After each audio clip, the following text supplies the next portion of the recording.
Earlier today, I had a fantastic interview with a multidisciplinary scholar named Dr. Laura Otis, who's currently in Emory University's English department. We talked about a recent book of hers called Rethinking Thought, which is a qualitative examination of a whole bunch of different scientists and artists who she asks questions to get a sense for the differences in the ways that these different people think. And what she finds is that people are really all over the map in terms of how they experience their own thought. Strongly linguistic, strongly verbal, a lot of both, multisensory, or something completely different. There's just a lot of variety. I do want to preface the video, though, with the idea that the video is a little bit fuzzy because currently Dr. Otis is in Germany and I'm interviewing her from the United States, North Carolina. And also the software that we used isn't my usual software. So when I'm asking a question, it doesn't show me asking the question. So the only video is of Dr. Laura Otis.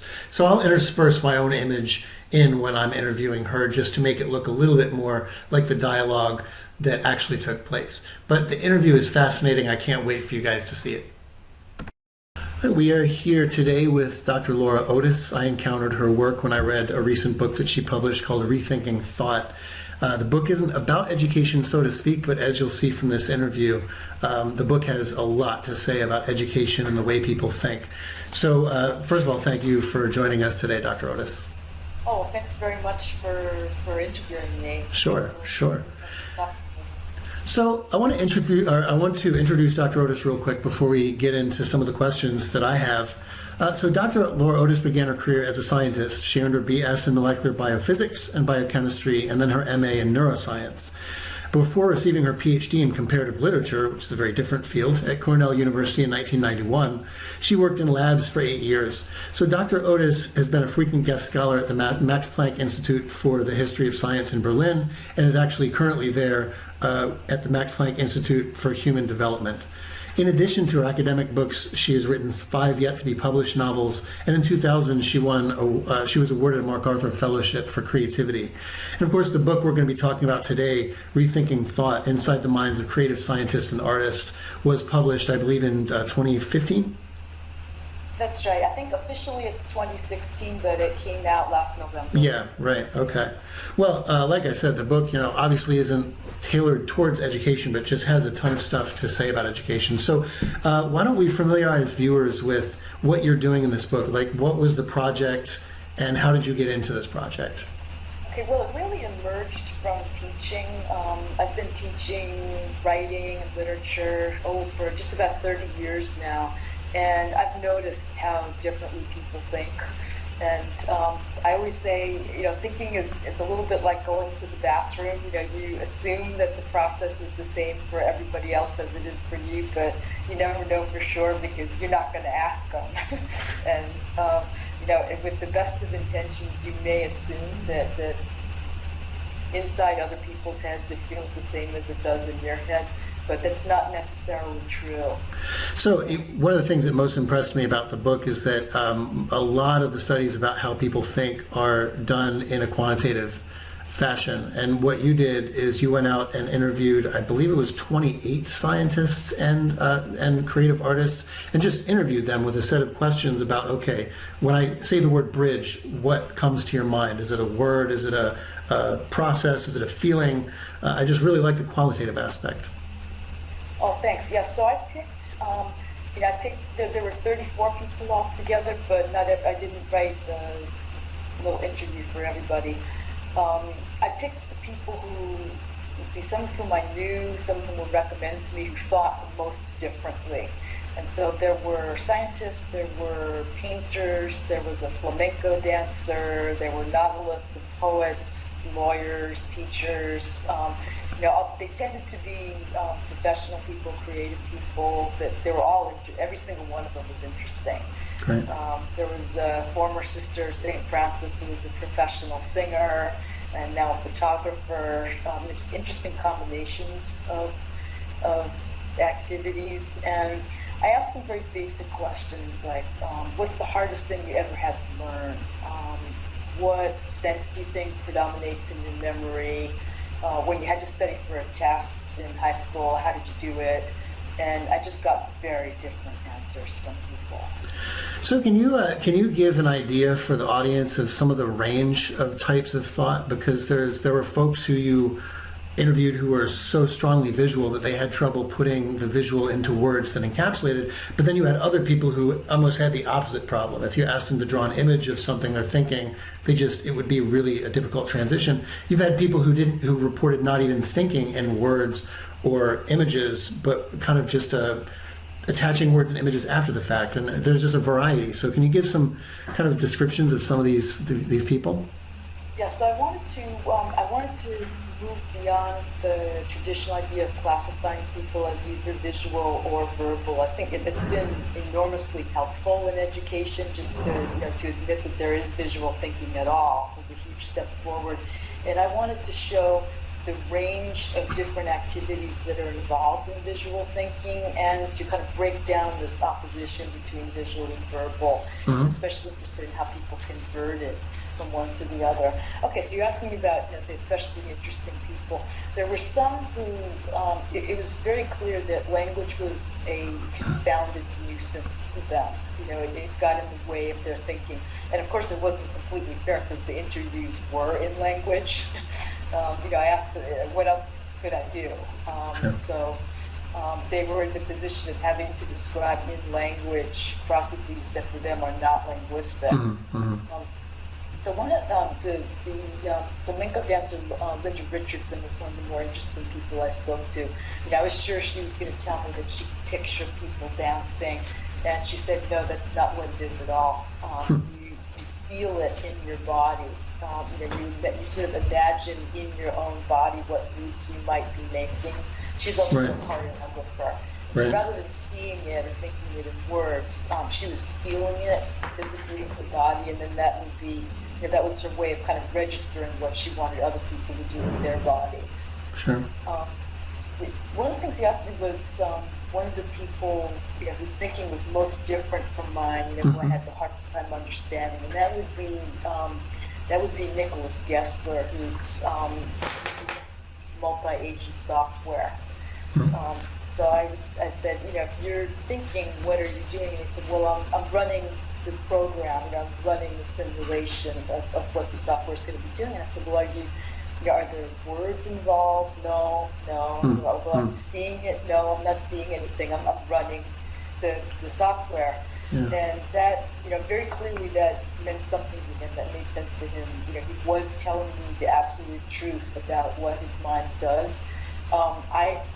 Based on what my mind does, I couldn't understand it, but I faithfully recorded everything that he said. Yeah. And I'm sure that there are people who are going to read this book who are going to understand perfectly what he's talking about. And so, for me, it's almost like, it's an ethical responsibility to report accurately what people are telling me. Right. Just like you spread the word about it. Yeah, I guess that's always a quandary for teachers and anyone who's looking to understand people who are different from them. Is like you said, it's like with the bathroom example. First of all, you don't usually ask other people how they think because most of us just assume that other people think the same way we do. I was telling you before the interview that when I was reading your book, one of the beautiful things of it is I'm starting to think about how do I think? So if I see a bridge, do I see something? Do I have a word image or something? And one of my peculiarities is when I think, I must think strongly in language because I often find my lips and tongue kind of moving a little bit as if I'm speaking it. But then again, I know other people who never had that experience, and when I tell them that, it's kind of like crazy. They're like, what do you do? Well, this is wonderful for me to hear, because you're doing exactly what I hoped everybody would do when he or she reads the book, which is compare your own minds to the minds of the people I talked to. And some of them were amazing people. I interviewed Temple Grandin and Salman Rushdie, and I interviewed a Nobel Prize winner. And I'm hoping that people will read what I wrote about them. My approach was designed to do this in a way because instead of dividing up the interviews, I tried to create a portrait of every person I talked to, and almost the way that a novelist would or a short story writer would. And the aim is to take readers into that person's head and show them how thinking feels in that person's head. Yeah. And so, I'm hoping that when people read the portraits of Brandon, or of the flamenco dancer, or of one of the painters, they'll say, "Oh yeah, wow, I do that too," or "Man, this is weird." Right. We'll do this. And the most valuable will probably be the ones that are most different from the reader's minds. Could be a real wake-up call. Yeah. That leads me to another question that I was wondering is, what are some of the key takeaways you think that you took from this book, or that you think educators should really take? And you've already mentioned one of them is, just looking at the diversity of thought. I mean, it's that in itself is a useful takeaway, because you can kind of remind yourself that everyone thinks, a little bit differently. But what are some of the other takeaways? Yeah, so the biggest surprise in this book, it's really interested me, was what fields people had chosen to go into. I think one of the most important questions I asked was, what's the hardest thing you ever had to learn? And I told people, not life lessons, don't tell me about your bad breakup or anything, but, academic subjects or physical skills, that kind of thing. What's the hardest thing you had to learn? And very often, I don't have statistics, so this is qualitative research, but very often it was what people had ended up doing, or something very closely related to what they had ended up doing. A number of scientists said the hardest thing they ever had to do was math or calculus. Someone who was president of the Society for Neuroscience said that he had had a terrible time with math. It was incredibly hard for him. And I asked him, well, what do you mean you struggled with math? What do you mean you don't understand mathematicians? And he said, well, I don't understand what the hell they're talking about. But he had forced himself to learn math because he was so interested in how brains work. Another scientist said how much trouble he'd had with visual thinking, with visual mental imagery, and he had to work at it. Someone who directed David Krakauer, who's a former director of the Santa Fe Institute, said it was hard. Reading was hard for him. It was hard to learn to read, and he even thought, for when he was a kid, that his mother and brother were making this up, that these symbols actually had meaning to them. So a person who became a very prominent translator said that learning to read was very hard for him. And so it tended to be people, some people in the humanities said they had a tough time learning to read, and that was what they did. And Krakauer, who was director of the Santa Fe Institute, said, well, I wouldn't want to do something that comes easily to me. I would get bored. What interests me is what challenges me. And so for teachers, I'm a teacher, and immediately I realized if people classify themselves, people learn early on, I'm good with language, or I'm good at visualizing things, I'm good mechanically, and they just do, if they say, okay, I'm verbal, okay, I'm visual, and they classify themselves, and that's the end of the story, they may be cutting themselves off from talents they never knew that they had. And so I think it's very important that people try to develop not just what comes easily to them, but what is the hardest thing for them. Yeah, one of the quotes I really liked that touches on was you bring up cognitive styles and thinking styles and learning styles, which obviously in education we know from the likes of Howard Gardner and Robert Sternberg and things like that. But you say something here. You say cognitive styles is a troubling term, given that no one has a single fixed mental way of operating. Over the course of their lives and from one situation to another, individuals vary in the strategies with which they meet challenges. And I guess one of the things that really impressed me about your book is there were very few thinkers who you could classify as like only visual or only linguistic, or they only thought this way. It's usually situational. So I remember there was one interviewee in your book who said pretty explicitly, I generally think in images, but when I'm writing out a lecture, I think in words, because that's the medium that I know I'm going to express. So I guess all of us have a bunch of different strategies that we use. That's true, and context. I don't want to rule out cognitive styles because there's been a lot of very good research on it, and people are, they may be inclined to process information more in one way than another, but you certainly shouldn't rule out context. Right. And skills that you may not have realized you have. There are three people that I grouped together because I discovered something that interested me so much, and that was there were three people who knew that they were good with language. Part of them classified themselves as visual. There was a poet, and there was and two different literary scholars with different focuses. It was Catherine Hales, who's a literature and science scholar, Jonathan Culler, who's a prominent literary theorist, and Kate Thorpe, who's a poet. And when I asked them about how they did their work, they tended to use a lot of spatial metaphors. I think, this isn't an exact quotation because I'm remembering it, but I think Jonathan Culler gave one of the best definitions of thought. He's a very articulate man. He said, seeing connections that would produce a structure. That's what thinking is for him. And that, an engineer could have said that. Yeah. And this is a person who's very skilled with language. He might have thought of himself as verbal, but he has, I think, talent probably, for spatial skills that he might not have realized that he had. Some of the writers, like Salman Rushdie, would talk about how books have a shape. He's a person who does think that he thinks visually, but there are many different ways to think visually, to think verbally, and they tend to get combined. And people who might classify themselves as visual or verbal have these other skills that they're not developing yet. It's interesting because in the field of education, the general way that we teach thinking styles and learning styles in some ways sends almost the opposite message, that you want to teach mostly in the domain that people are comfortable with.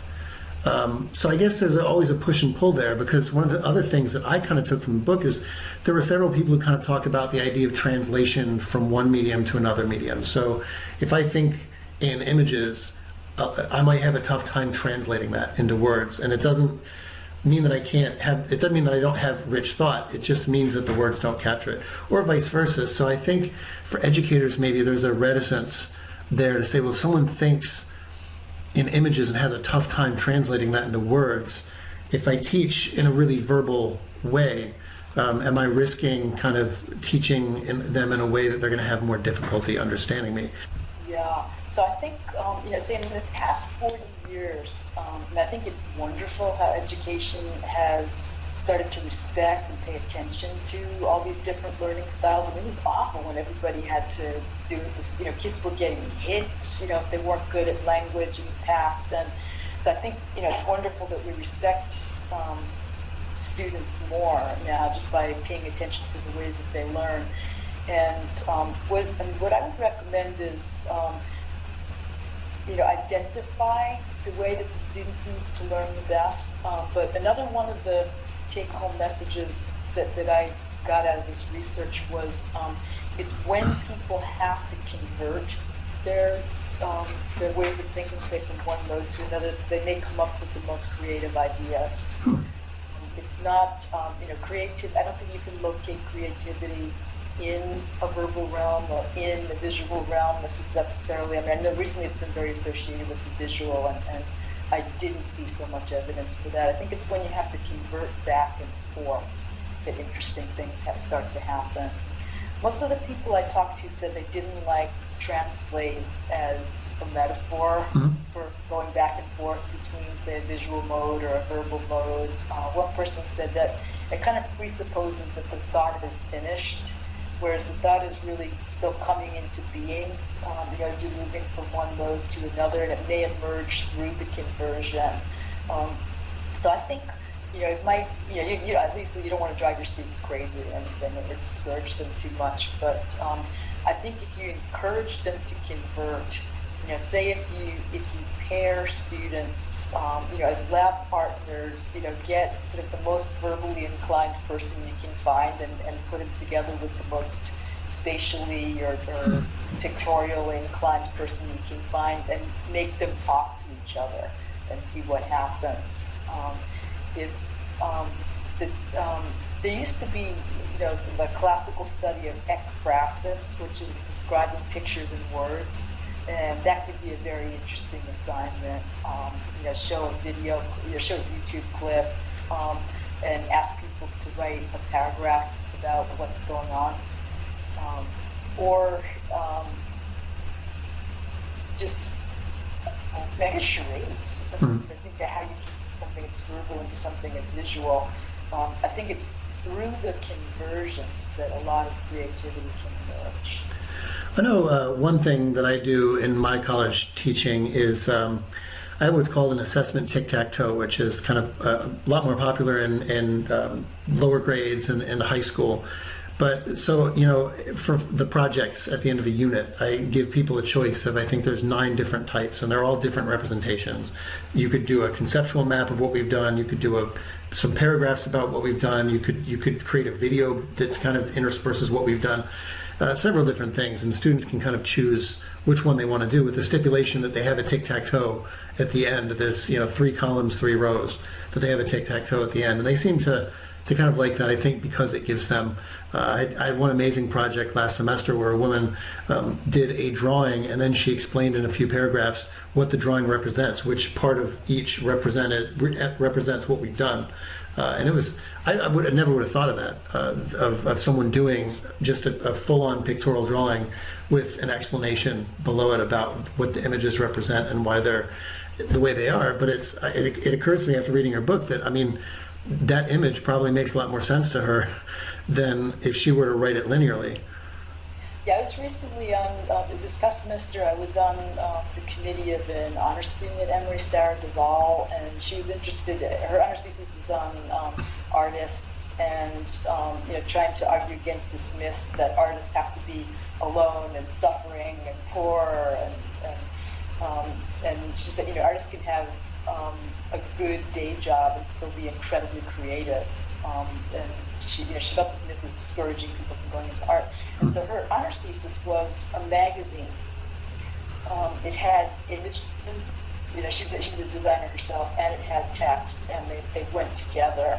And her thesis kind of did what she was writing about. It was a work of art, and it was about artists. And certainly with the internet, we're getting all these new capacities to have images and text that talk to each other in different ways, and there's so much opportunity for creativity there.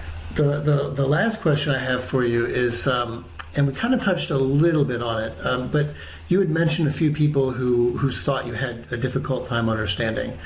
And it seems that whenever we gauge someone else's thought, we always do it through the feeling of our own thought. And oftentimes, if it doesn't look like our own thought, we have a hard time really grasping it. So, and for teachers, this is obviously a difficult problem, because usually we teach in a way that we would learn it ourselves. So, what lessons can or should teachers take away from this idea of encountering people whose thought or whose felt experience in thinking is so different from our own, that we're inclined to say, well, that's not really thinking? Believe what people are telling you. It is thinking, for them it is thinking, and just start trying things. As a teacher, I'll try anything, whatever works. I've had students, they say, I have an idea and I can't describe it in words, and I say, go draw it on the board, and they do. So I would just keep empirically trying one thing after another to reach that student until you find something that really excites her or him. Well, Dr. Otis, it's been a pleasure to talk with you about this research. I strongly urge educators and people interested in cognition to go out and read your book. Again, the title is Rethinking Thought Inside the Minds of Creative Scientists and Artists. So thank you for your time, and it was a pleasure talking to you. Thank you. Thank you very much. It's been great for me, too.